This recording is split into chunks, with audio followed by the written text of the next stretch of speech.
Hey team, thanks for joining me. Today we are going to be taking a look at a post from r/engineering students titled, "Can I get an engineering degree if I despise math?" Oh, also make sure you subscribe if you haven't already. It doesn't really do anything for you, but it helps me out a lot. So thanks if you do that. Right now I'm a junior in high school. I have taken English class. That's what you need to take. I think they mean to say I have taken an engineering focused class for the last 3 years, and next year I plan on taking 3 engineering related classes. I love robotics. If I could, I would spend my whole school day in my robotics club room just building and designing robots. The thing is, I really struggle with math, and I know that's a big part of engineering degrees. I'm currently passing pre-calculus with a B-, congrats, which I got after putting in the most effort. So my question is it worth getting an engineering degree like mechanical if I really struggle with math? I'm gonna just clue you in. I don't know if that's a phrase. I'm just gonna let you in on a little secret. Most engineers hate math. And actually, most engineers suck at math. So you're in good company. Yeah, the people in my life that struggle with very basic math are always engineers. And that's not a knock on them. They're very intelligent people. They just cannot do math. There's this idea, right? That if you like math, engineering might be right for you. That's kind of something I followed. I was always more into the math world than the biology and chemistry world, and that kind of was a big reason why I was drawn to engineering. But through all my math experience, I did find that a lot of people that turned out to be engineers hated it, and they sucked at it.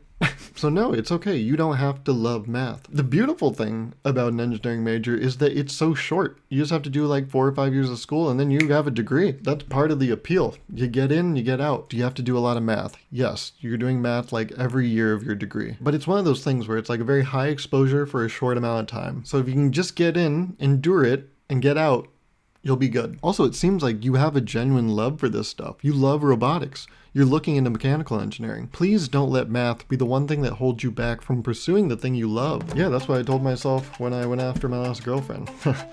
Yeah, things did not add up, but that didn't stop me. Sorry, I didn't mean that in a creepy way. I know that sounded creepy now.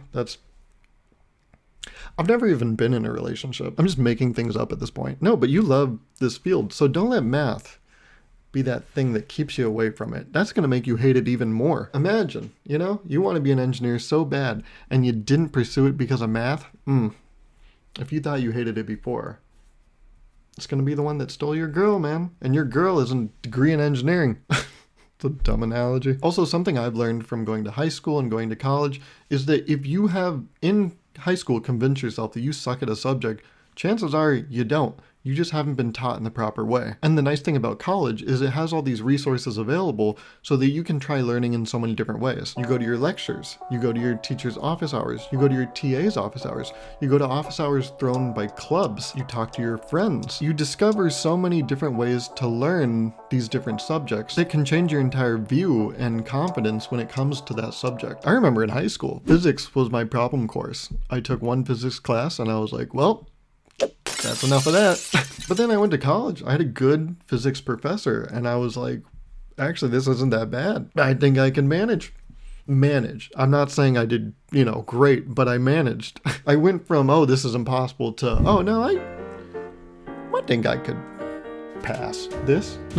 I'm not winning any awards, but I'm getting a passing grade. You're so young also. Don't accept defeat that early. Use this as an opportunity to convince yourself that you can take control of your life. That no matter what hard thing you run into in the future, the option should never just be default, I give up. You should have this example, the time that you conquered math, you should carry that with you for the rest of your life. You should go into college, pursue engineering, conquer math, and understand that you are now an engineer and you can do anything life throws at you. Don't let this be the first in a pattern of you giving up when things get hard. And this is not to say that this route you're going to choose to go on isn't going to be hard.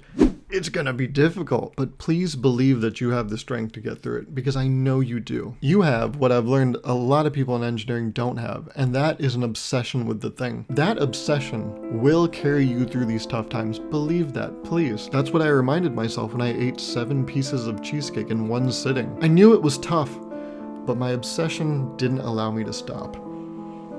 That's also another made-up story. I don't know why I keep lying to you. But yeah, don't let this stop you. I think you should pursue engineering despite the fact that you despise math. Because, hey, guess what? All engineers hate that shit. Let's read the comments. Believe it or not, you can get an engineering degree if you despise engineering too. That's okay. That's actually, I should have said that. That's the funniest and most true statement. You think engineers all love engineering? No. If you knew how engineers felt about engineering, the only explanation you could come up with is that we're all masochists. There's no way we keep pursuing this thing unless we truly hate ourselves. I always found it easier to pursue engineering because it aligned with one of my passions, rather than embodied something I struggle with, which is also math, to be honest. Oh, see, this kind of echoes my point, where instead of focusing on why you shouldn't pursue engineering, you should give more credit to why you should pursue engineering. It seems like you have a genuine passion there. I would chase that fire. That was corny. You just do the things you want, you know? First, go after the things you want to do. I don't like what I just said. It made me very uncomfortable, the thing I just said. Chase the fire. What is this, Hunger Games? What am I talking about? I have a PhD in engineering and I fucking hate math. It depends on what you hate more, math or yourself. If you hate yourself more, then stay with engineering. I really love my job though, for real. Yeah, see? We're sick fucks, man. But jokes aside, this guy, achieved a PhD in engineering and he hates math. See, the nice thing about math, and this is one of the things that's always drawn me to it, is that there's always a right answer. I feel like that always gave me confidence, knowing that no matter what, there's an answer I'm working towards. It's one of the reasons I never really liked English classes, because every time I wrote an essay, I didn't really know if I was, hitting the mark. I'd write, pages upon pages, and I'm like, is this all for nothing? Yeah, English class gave me commitment issues, if you think about it. But math is nice because you're like, well, there's a point I'm trying to get to. Just need to figure out how to get there. And I know some English major is going to be like, it's the same thing with writing an essay. You're just trying to get to it. Shut up. No, it's not.